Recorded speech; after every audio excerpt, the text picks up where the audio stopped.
Hi everyone. The lab leak theory issue has come up again, but this time it's not from the internet rumor mill, it's straight from a US Senate report. The United States Senate says that the emergence of the SARS-CoV-2 virus that caused the COVID-19 pandemic was most likely the result of a research incident, i.e., it came from a lab. The report is called An Analysis of the Origins of the COVID-19 Pandemic Interim Report. I just want to give a little disclaimer. This report is not a conclusion or a consensus by the scientific community. It's the opinion of the Senate after reviewing the evidence. They interviewed a lot of experts and read many scientific reports, but they did say that the lack of transparency and availability of information from the Chinese government made it hard to reach a more definitive conclusion. Before I start, I'd like to give a shout out to C60 EVO, the only brand of C60 that I use and trust. C60 EVO is elemental safe spheres, the highest quality and purity of C60 you can get. My personal favorite is C60 EVO in organic olive oil, and one 8-ounce bottle lasts me for 3 months. I'm 51. And to my astonishment, my skin has improved over the last year, and I have less wrinkles, not more. Plus, I love that I have better mental clarity and the best sleep ever with my C60 EVO. C60 EVO has new products this fall, and as always, you get a discount with a subscription, which you can cancel anytime. Go to c60evo.com/truthergirls. Don't forget to use code EVTG at checkout for an extra 10% off. So here's what they had to say. In the report, they gave several reasons for why they think it most likely came from a lab. Here is a map showing the seafood market and the Wuhan Institute of Virology. The crosses and the gray areas that you see represent the amount of searches for flu-like symptoms starting on December 20th, 2019. Spatial distribution of Weibo's social media platform users who used the COVID-19 Assistance Channel, a web application people searched when looking for flu-like symptoms, from December 20th, 2019 to January 18th, 2020. Overlaid with the location of the Huanan Seafood Market and the Wuhan Institute of Virology's campus in central Wuhan. So as you see, most of the searches that were done at the time were around the Wuhan Institute of Virology, not the seafood market. So that's not proof, but it's interesting. Scientific modelists think that COVID started around October 2019, which would mean that by the time the searches were being made on the flu app, there was quite a bit of infection and transmission going on. Number 2, analysis of natural zoonotic origins hypothesis, i.e., the idea that it started in animals. SARS-1 and MERS are coronavirus infections that scientists know originated in animals and were passed to humans. In those cases, the animal origin has been proven, such as with MERS, where people get it from camels. Here's a graphic that shows how a virus jumps from an animal to an intermediate host to humans. If a virus does this, there would be many mutations happening while it's in the intermediate host. But to this day, no animal has been found that's been shown to be this intermediate host in which mutations occurred. With SARS, by the time it was found in humans, there were many mutations that had come up while it was circulating in humans. But with COVID, we don't see that. When it came up in humans, there was just one form. There were apparently just 2 mutations in the virus's 30,000 nucleotides.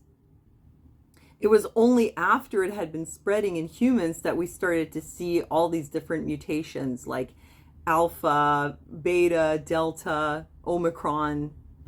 So if it had been spreading in an intermediate host, it would have been mutating while it was in that animal. And by the time it get to humans, it would have already had multiple mutations. And these mutations would have been found in other animals, but this wasn't the case.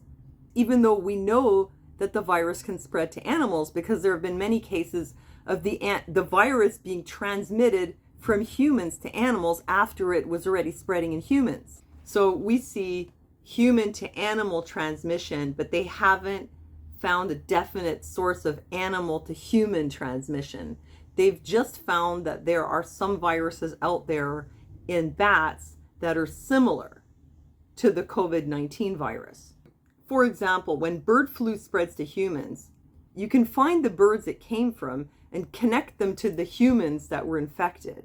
Plus, there would also be outbreaks popping up in different places, i.e., multiple events. For example, with SARS, MERS, and bird flu, this is what happened. Here's some maps that show how that played out with SARS-1 and with the bird flu. For example, with the SARS epidemic, there were at least 5 separate events of spillover into humans, which were happening all at the same time. With bird flu, once it gets into birds, it'll pop up in humans in different places around the same time. But with COVID, there was a single outbreak that spread out from there. And apparently, this isn't what happens with zoonotic spillover. If the animals were infected with coronavirus to COVID, and it was spreading from those animals to humans, we should be seeing multiple spillover events in different places, but that's not what happened. You would expect that because there would be all this virus circulating in animal reservoirs, but we haven't seen that. Here's another weird thing. Here's a map of viruses with genetic similarities to COVID in China. The most genetically similar viruses are 1,000 miles away from Wuhan. So let's go back to this little graphic that shows how the virus spreads from animals to humans. So as we know, it needs to circulate in an intermediate host, i.e. it would have to go from a bat to another animal and circulate in that animal for a while. And since we know that this virus didn't come from birds, this intermediate host would have to be a mammal. So how did mammals bring the closest relative of SARS-CoV-2, i.e. COVID-19, 1,000 miles by land, which is very far for a mammal to travel? And how did they do that while not causing clusters of infection along the way? I mean, if the closest relatives are around Yunnan and the virus is first detected in humans in Wuhan, you would expect that between Yunnan and Wuhan, there would have been a bunch of outbreaks. Because, I mean, how did the virus get all the way to Wuhan?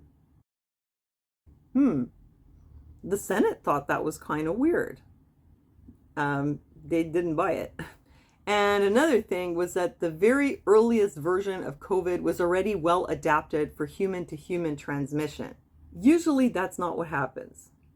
Usually the virus has to mutate a little bit to go from being able to infect humans to being transmissible from human to human, as in what we see with bird flu all the time.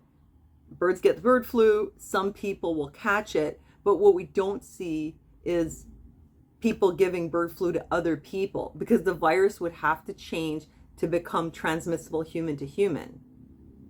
And that would take some time.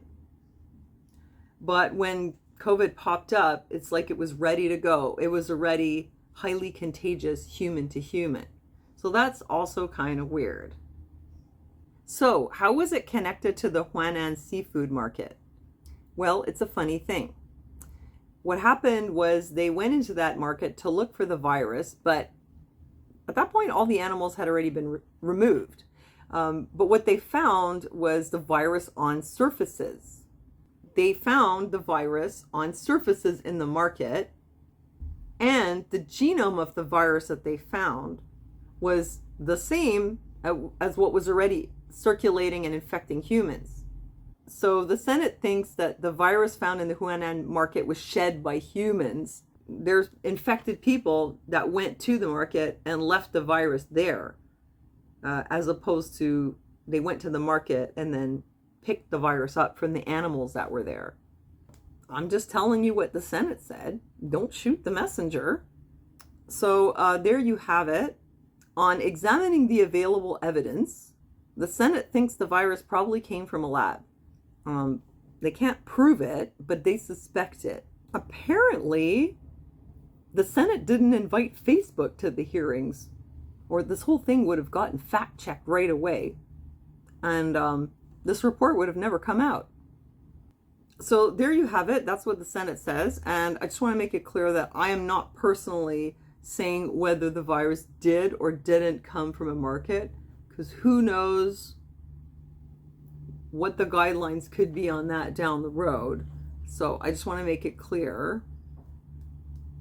I'm only reporting where the Senate stands on the issue at this time. So that's it. Thank you for watching, and thanks for liking the video. Thank you for your support on Patreon. Let me know what you think in the comments below. And thanks for listening to me, and I'll see you next time.